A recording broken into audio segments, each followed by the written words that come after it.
Hello everyone, how are you?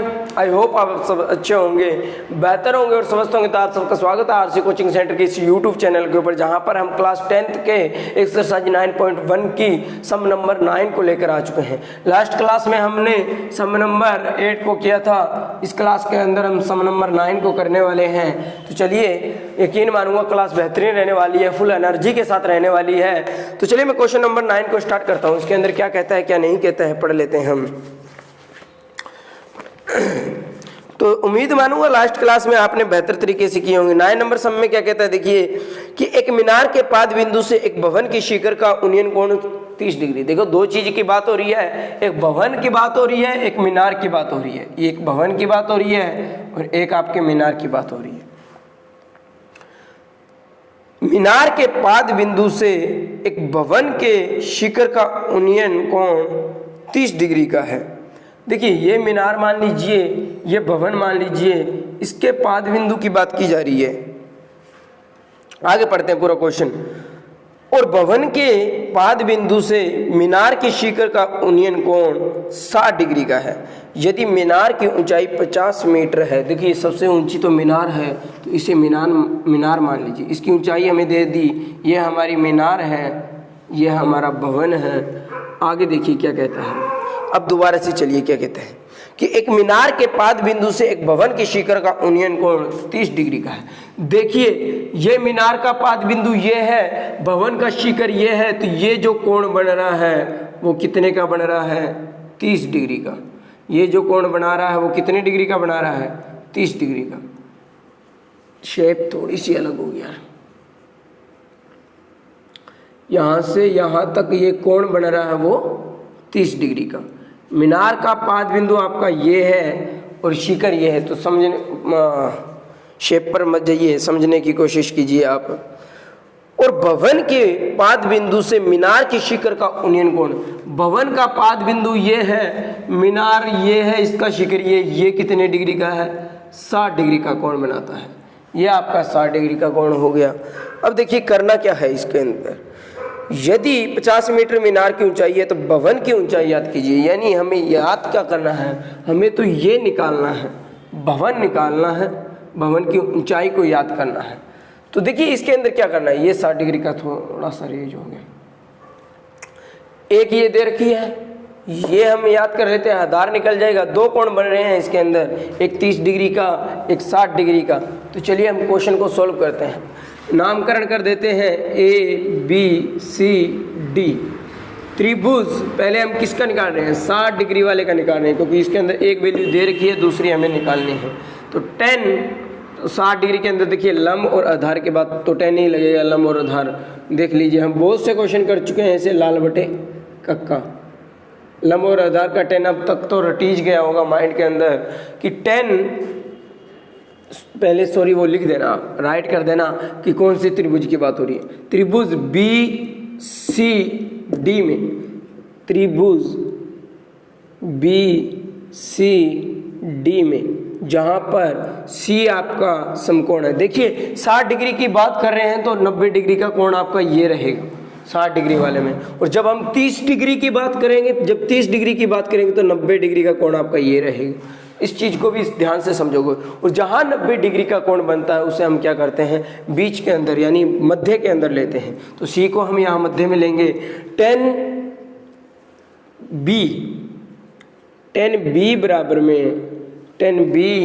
बराबर में लंब बटे आधार। 10B का मान दे रखा है, 10B कितने डिग्री का कोण है? 60 डिग्री का। 60 डिग्री बराबर लंब कितना दे रखा है? 50 मीटर डिवाइड बाय आधार कितना दे रखा है? BC। ठीक है। अब देखिए 60 डिग्री का मान √3 होता है, और इधर हम करेंगे तो B 50 बटे BC। क्रॉस मल्टीप्लाई कर दो, BC इधर चला जाएगा, √3 साइड आ जाएगा। BC 50 बटे, ये इधर आ गया, ये इधर आ गया, यानी √3। इसका प्रमेयकरण एक बार मत कीजिए। ये हमारा BC का मान मिल गया है। BC का मान आया है 50 √3। जबकि हमें तो निकालना क्या है, इसकी भवन की ऊंचाई को याद करना है।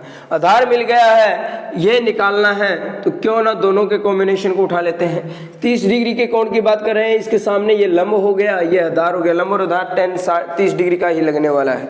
तो चलिए हम लगा देते हैं। टाइम को बिल्कुल भी वेस्ट नहीं करेंगे हम, क्योंकि देखिए जितनी ज़्यादा बातें करेंगे उतनी ही क्लास बड़ी होती चली जाएगी, और मैं चाहता नहीं हूँ कि क्लास बेवजह ही बड़ी होती चली जाए।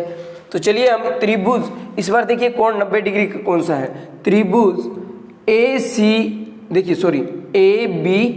में इस बार देखिए 90 डिग्री का कोण आपका ये यहाँ बन रहा है, जब 30 डिग्री का कोण यहाँ पर है। तो त्रिभुज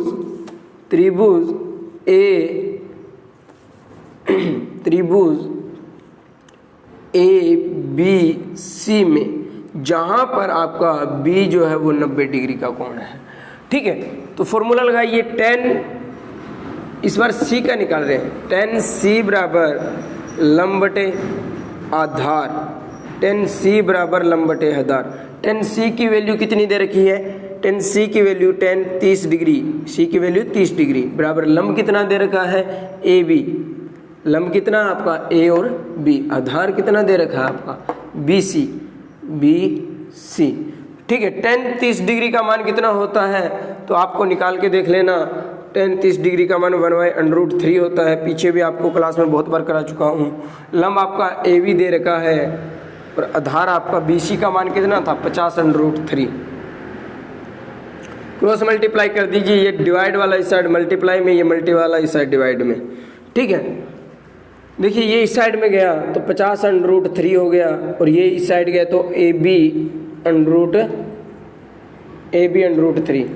ये मल्टी का है इस साइड, फिर से AB तो हमें याद करना है, तो इससे डिवाइड में भेज दीजिए, यानी 50/√3 मल्टी/√3, ये डिवाइड में था, इस साइड मल्टी में आ गया, डिवाइड इक्वल बाई AB।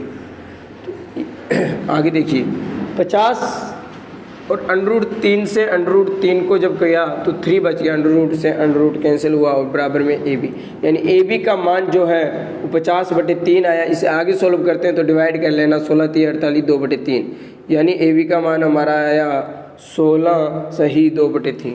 पॉइंटों में निकालना है तो पॉइंटों में डिवाइड कर लेना। कहने का तात्पर्य ये हमारा AB का मान आ गया है। तो चलिए क्लास बेहतर रही होगी, उम्मीद करूंगा सारा समझ में आया होगा। मैं फिर से थोड़ा सा रिपीट कर देता हूं कि एक भवन दे रखा है और एक मीनार दे रखी है। पाद बिंदु ध्यान रखना, शिखर मीनार का ये है, पाद बिंदु ये है, भवन का ये है शिखर, ये पाद बिंदु है। कोण 2 बने रहे हैं, जब ये कोण बन रहा है तो 90 डिग्री का कोण आपका यहाँ पर है। इस देखिए अलग अलग निकाल लेना आप, 60 डिग्री का कोण अलग से रफ में अलग निकाल लेना, यानी ये आपका 60 डिग्री का है, ठीक है। जब 60 डिग्री की बात की जा रही है तो 90 डिग्री का ये है। एक कोण ये बन रहा है, यानी 30 डिग्री की बात की जा रही है, एक कोण आपका ये बन रहा है। यहाँ 30 डिग्री की बात करें तो 90 डिग्री का कोण आपका यहाँ बन रहा है। इस तरीके से आप रफ में भी कर सकते हैं ताकि समझने में आसानी रहे कि कहाँ 90 का है, कौन सा बीच में लेना है, कौन सा क्या नामकरण करना है, किस तरीके से। बहुत अच्छे से समझ आया होगा, और अगर नहीं भी आया तो इस वीडियो को थोड़ा सा पीछे कर लीजिए, दोबारा से देखिए इस वीडियो को, और जहाँ से नहीं समझ में आया है वहाँ पर आप कॉमेंट सेक्शन में अपना कॉमेंट कीजिए, ताकि मैं आपके कॉमेंट को पढ़ने के बाद आपको बता पाऊँ कहाँ पर क्या कैसे करना है। तो चलिए मिलते हैं एक अगली नेक्स्ट क्लास के अंदर एक बेहतरीन क्लास के साथ, सम नंबर 10 को लेकर। तब तक हंसते रहिए, मुस्कुराते रहिए, और इस वीडियो पर लाइक नहीं किया तो लाइक कर दीजिए, और चैनल पर पहली बार आए तो चैनल को सब्सक्राइब कर दीजिए, ठीक है। हंसते रहिए, बाय बाय।